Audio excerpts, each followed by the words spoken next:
Hello, it's me, French Ted, and we are here for what is effectively Season 2 of our AEW TEW save. But in a nutshell, it's basically just episode 26. But I have tried to, change it up a little bit. So we've got a different skin to make it look a little bit different. And as announced in All Out, we do have new rosters. We have a new title. And as announced with the new title, we have a new tournament to decide that champion. So we're going to run through all of that in this episode. So this is kind of like our episode 0 of season 2. Hopefully I'm not going to waffle on too long like I always do, but we're just going to take a look at our creative first, and then we will take a look at the new rosters, the men's and women's rosters of both Dynamite and Collision. And then finally, I thought we'd just quickly dip into Developmental, which I've just seen we can't do anyway, because silly me has gone all the way to Dynamite. So we can't look at Developmental. Actually, no, I think there is a way. There's a way to look at it. We'll do that. We're going to look at Developmental. Oh, sorry, guys. But yeah, let's jump straight into creative and take a look at that first.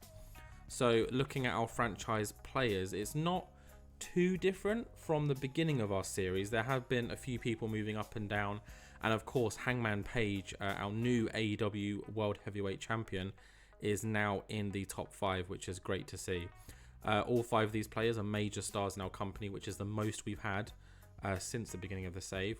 MJF, of course, even without the title, is still number 1, but he's definitely going to be looking to get that title back as soon as.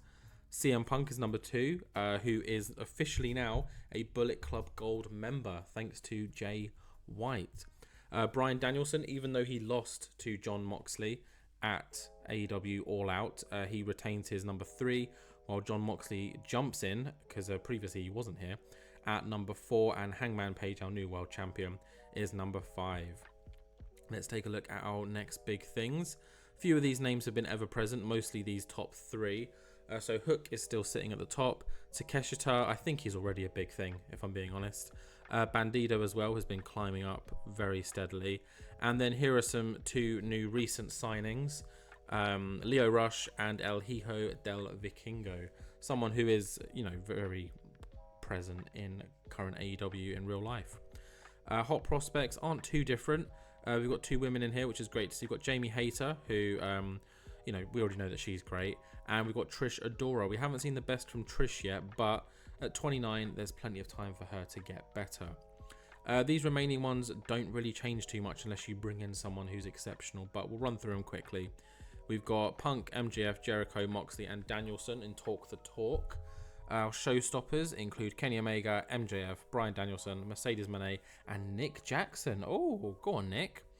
Our ring generals, which is basically anyone that they can basically have a good match with anyone, is Brian, Kenny, MJF, Nick Jackson again, and Roderick Strong. At first, Strong wasn't doing the best, but I think recently he's started to come into his own, and I can see why he might be seen as a ring general in AEW. And then finally, let's see who's hot. Of course, MJF is at the top. Ray Fenix, that makes sense that he's up there too. He's just been unreal. Hangman makes sense. Jade is still riding those jobber victories that she had many moons ago. She shouldn't be here. And Kenny, Kenny's eaten more losses than you probably would expect, but he's still got mad momentum. And then is there anyone in here? Claudio. Interesting. He won his last match, didn't he? And then before that, he won the trios title. So what's going on here, my dude? Either way, we got to get that boy some momentum, because I don't like to see anyone in this. And Hidden Gems doesn't really matter. I've already looked at this. There's no one here that we really want to sign. There we go, it's loaded. Eva Marie is at the top. Maybe at some point, just for bants, but no. And the rest of these guys I don't know anything about. I've heard of Kevin Knight before. The rest of them are brand new names to me, so I'll have to, look them up just to see if they're worth signing. But that is our creative, and I think the best order to do this is let's just jump straight into the rosters, because you'll see a few people that have been called up from Ring of Honor, plus some new signings, and you'll also see that there's a couple names now missing. So yeah, let's jump straight into the rosters, and we will begin with Dynamite. Makes sense. They're the first one in the week. So yeah, let's take a look. And here is our Dynamite roster for the men. So this is our men's roster. As you can see, a lot more names than what we had with our last brand split. That's because we've just been signing talent left, right, and center, and just been strengthening the overall lineup of AEW. Biggest name here, which I'm hoping is a huge shock to everyone because I've kept it very quiet. Drew Galloway is All Elite. His contract was up, maybe a week before All Out, and I threw in a pretty low offer, to be fair. I think it was $33,000 a month, and WWE just didn't come back with a rival offer. So he will be with us. He does not start straight away from this Dynamite. I think he's still got a week or two until he officially is available to wrestle for us. But he is on Dynamite, as is everyone else here. I'm just going to quickly run through the names like I did last time. So yeah, let me just get my breath and we'll go through them. Okay, Adam Cole, Alex Coughlin, AR Fox, Austin Gunn, Blake Christian, Bryan Danielson, Cash Wheeler, Cedric Alexander, Chris Bay, Chris Jericho, Christian, Chucky T, CM Punk, Colton Gunn, Daniel Garcia, Dax Harwood, Drew Galloway, Dustin Rhodes, Ethan Page, Jake Hager, Jay White, bang bang, Juice Robinson, Keith Lee, Kyle Fletcher, Kyle O'Reilly, Lance Archer, Luchasaurus, Mark Davis, Marshall Von Erich, Matt Hardy, Matt Jackson, Mikey Nichols, Miro, our new TNT champion, MJF, Nick Jackson, Orange Cassidy, Rami Sabai, Ricky Starks, Roderick Strong, Ron Killings, another signing. R-Truth is now All Elite. Ross Von Erich, Samoa Joe, Shane Haste, Swerve Strickland, The Blade, The Butcher, TJ Perkins, Trent Beretta, and of course, our new FTW World Champion, Will Ospreay. So that is the men's roster for Dynamite.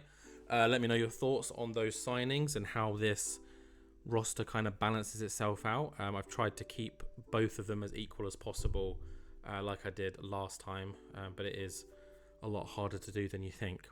Let's move straight into the women's roster of AEW Dynamite. And here we are.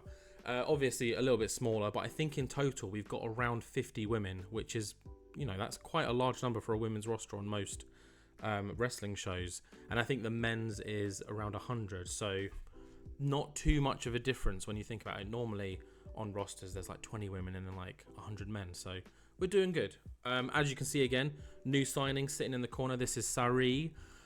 She is formerly a member of NXT. I think she went by the name Saray. So it's changed slightly. We've got Sari. But yeah, let's just run through the names here. So we've got Alison Kay, Billy Starks, Brie Garcia, who has come out of retirement, Bryan Danielson's wife, CJ Perry, Miro's wife, Deonna Purrazzo, Hikaru Shida, our AEW Women's World Champion, Jade Cargill, Kyrie, Layla Gray, Mercedes Martinez, Mercedes Monet, Paige Van Zant, Samantha DeMartin, Santana Garrett, Soraya, Sari, Sawyer Wreck, Sky Blue, Stephanie Vakir, The Bunny, and Trish Adora. So that is our roster for the AEW Dynamite Women's Division. Okay, let's jump straight into Collision, because why waste any time? You can probably figure out who's on Collision if you really want to try and work it out, but to save you time, let's jump straight into it. Okay, so this is the same number of men as there is on the previous roster. As I said, I've split it straight down the middle. And we do have our world champion in the corner. On the thumbnail as well, we did have a blacked out superstar. Well, not superstar. Who are we? WWE. A blacked out wrestler. And to be fair, his shape is super obvious. And while I'm talking here, if you scan in your eyes along here, you can see a name in the top right corner, but we will get to that as I run through the names. But on Collision, we have Adam Brooks, Andrade El Idolo, Andretti has been called back up from Ring of Honor, Angelo Parker, Anthony Bowens, Bandido, Big Bill, Boulder, Brian Cage, Brody King, Bronson, Buddy Matthews, Claudio Castagnoli, Darby Allin, Darius Martin has also been called up. Him and Andretti have been a pretty good tag team in Ring of Honor. Dralistico, Eddie Kingston, El Hijo del Vikingo, Evil Uno, our world champion Hangman Adam Page, Hook, Jack Perry, Jeff Cobb, John Moxley, Jordan Omos, Kenny Omega, Konosuke Takeshita, Kota Ibushi, Lee Moriarty, Lio Rush, Malachi Black, Matt Menard, Matt Sydal, Matt Taven, Max Caster, Mike Bennett, Ortiz, Pac, Paul White, who is also on commentary duty for Collision, Pentagon Jr., he's been renamed, he's gone back to Pentagon Jr., because I'm sick of saying Penta L0M, because I'm not even sure if that's how you say it. Powerhouse Hobbs, Ray Phoenix, so that does mean that all three members of Death Triangle are back together, whether the Lucha Brothers lose their titles or not. Roosh, Sammy Guevara, Santana, Shinsuke Nakamura, yes, you read that right, Shinsuke Nakamura is All Elite. And again, I saw he was available, I put in a cheeky offer, and WWE just chose to not sign him. They didn't offer him a contract. The same with Sami Zayn or Rami Sabai. Like, I don't know what WWE are doing. I think they're probably trying to trim their roster down, and we're just picking some real good talent. And the final three, are Stu Grayson, Wheeler Yuta, and Zack Sabre Jr. So that is our Collision brand roster for the men's division. A nice mixed bag of talent here. The same with Dynamite. I think I'm quite excited to book the shows and stories. And of course, Hangman Adam Page is representing Collision. But as we have said before, world champions float between the brands. And as and when they lose their title, they then end up on whichever brand they are assigned to here. So for example, 3 of the 4 members of the Combat Club, the Combat Club. God, what a mess I am. The Combat Club can appear on Dynamite, but then should they lose their belts, they then have to stick to Collision. But let's stop looking at this screen and let's jump straight to the women's, where I think there's a signing or two as well. Yep, here we are, and as you can see in the bottom corner is Shotzi from WWE, but she has of course been renamed because we can't use those trademark names. She is known as Ashley Blackheart here, because Ashley, I believe, is her real name and a name that she used on the indie scene when she was very briefly there. And we've just taken the Blackheart from Shotzi because why not? But this is the lineup, the roster for the women's division in Collision. It's Anna Jay, Ashley Blackheart, Athena, Britt Baker, Charlotte Renegade, Diamante, Emi Sakura, Jamie Hayter, Julie Hart, Casey Catanzaro, Chris Statlander, our TBS champion, Nyla Rose, Riho, Robin Renegade, Ruby Soho, Steph DeLander, Tay Mello, Thunder Rosa, Tony Storm, Willow Nightingale, and Yuka Sakazaki. So a couple things to note in the women's division. Hikaru Shida and Britt Baker have been split. However, Hikaru can still appear on Collision as and when she loses the title. And the Outcasts have been split yet again, but this time Soraya is on her own in Dynamite and Tony Storm reunites with Ruby Soho. Whether they become a team or stay a team is another thing to think about, because Tony Storm has had a lot of time on her own, so we'll have to wait and see.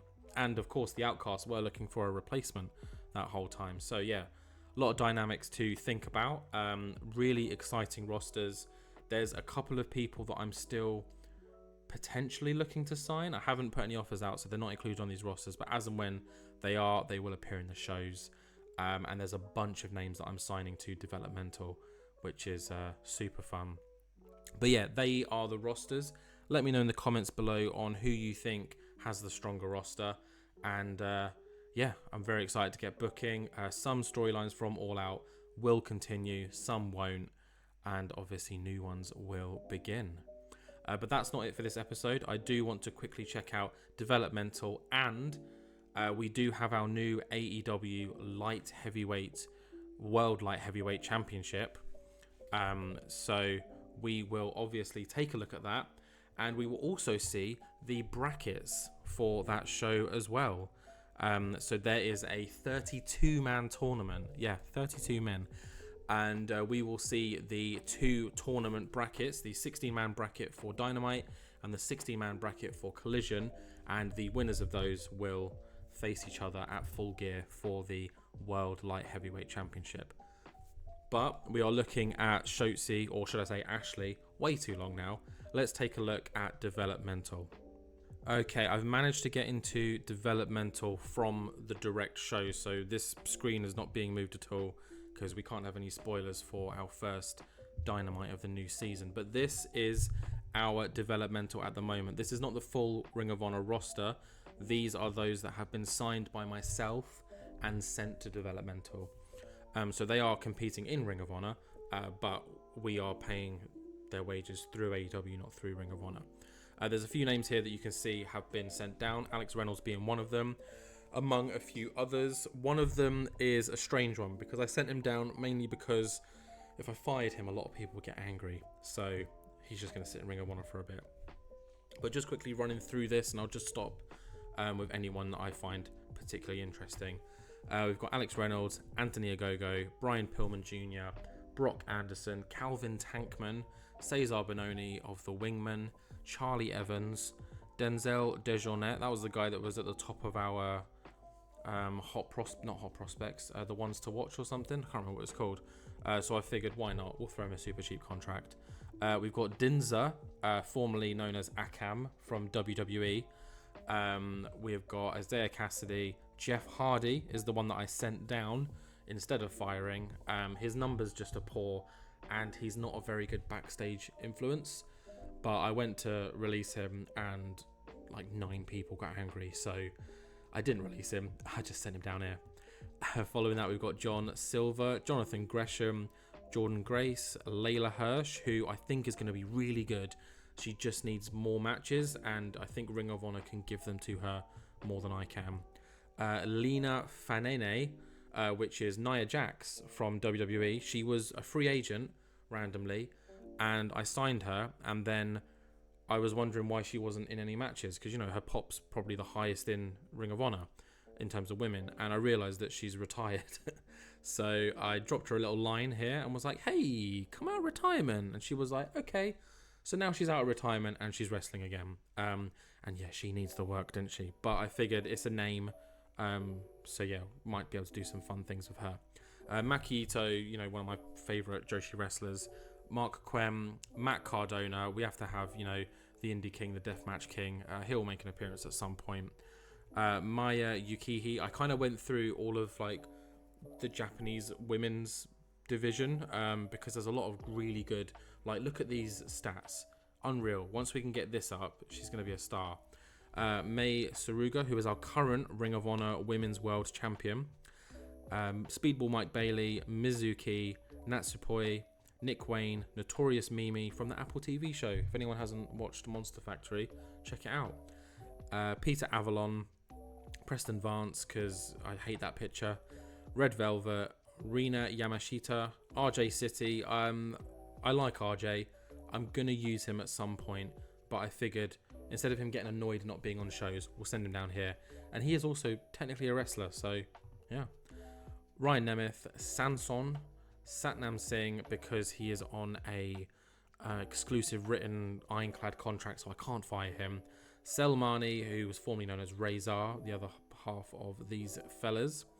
Suzume, Titus Alexander, and finally Zayda. She's okay, but she just wasn't getting the numbers. So instead of just wasting her on the main roster, having her eat losses, I've just thrown her down here. So that's our developmental. These are all people that can be called up and can appear at any time through the series. And I wouldn't have kept them if I didn't think that there is potential to use them at some point. So if there is anyone in this developmental that you're really excited for me to use, I can work on bringing them up sooner rather than later. So yeah, just let me know in the comment section. Okay, so the final thing for me to show, reveal, etc. in this episode is our tournament brackets for the World Light Heavyweight Championship. And of course, as you can see in this graphic, this is the Dynamite 16-man tournament, and the winner will face the winner of the Collision bracket at Full Gear, as mentioned earlier. These matches will happen on Dynamite all the way up to Full Gear, and the Collision ones will obviously happen on Collision. So I'm just going to read through the first round of matches. So we've got Roderick Strong facing Daniel Garcia, AR Fox facing Chris Bay, Orange Cassidy against Cedric Alexander, Blake Christian against Trent Beretta, Matt Jackson in some singles action with Adam Cole, Rami Sabai facing off against Kyle Fletcher, the android Alex Coughlin against Ricky Starks, and Swerve Strickland will be facing Nick Jackson. So the Young Bucks getting some singles matches, because in all honesty, I reckon they could pull it off pretty well. So one of these men will go all the way to the final and face the winner of the Collision bracket at Full Gear. Just to preface, in case it wasn't obvious, with the World Light Heavyweight Championship, there is a weight limit. You can only be lightweight or lower. I know it's called light heavyweight, so, shut up. But it's lightweight or lower, not light heavyweight or lower. Because light heavyweight in weight terms is like Lance Archer, and he's obviously not a light heavyweight. So yeah, it's the skinny guys, the smaller boys, Weirdly enough, though, Zack Sabre Jr. is a middleweight. How? That boy's a twig. Anyways, I'm kind of rambling again. Let's jump over to the Collision roster, which is right here, and let's go through who is in this tournament. So starting off, we've got Dralistico facing Andretti, Matt Sydal facing off against Buddy Matthews, Andrade El Idolo against Leo Rush, Darby Allin facing El Hijo del Vikingo, Wheeler Yuta aiming to be a double belt boy against Pac, Bandido facing off against Roosh, Hook having a go at Jack Perry, and Darius Martin facing Lee Moriarty. So yeah, one of these men and one of the men in the Dynamite tournament will go one-on-one to become our inaugural AEW World Light Heavyweight Champion. Super exciting. This isn't going to be like a B belt. This belt, I'm aiming to try and make it on par with our World Heavyweight, or as close to as possible. So it's not a tertiary level belt. It's at least secondary or primary. The same with the women's world title. I want to build that up to be something a bit more prestigious. But yeah, awesome. I believe I've covered everything. That's all you need to know for now. The next episode will continue as normal. We'll have our Dynamite and our Collision episodes, and we'll just go headfirst into Season 2 of Booking AEW. Thank you very much for watching, and thank you for the support so far, guys. And yeah, I'll see you in the next one. Bye.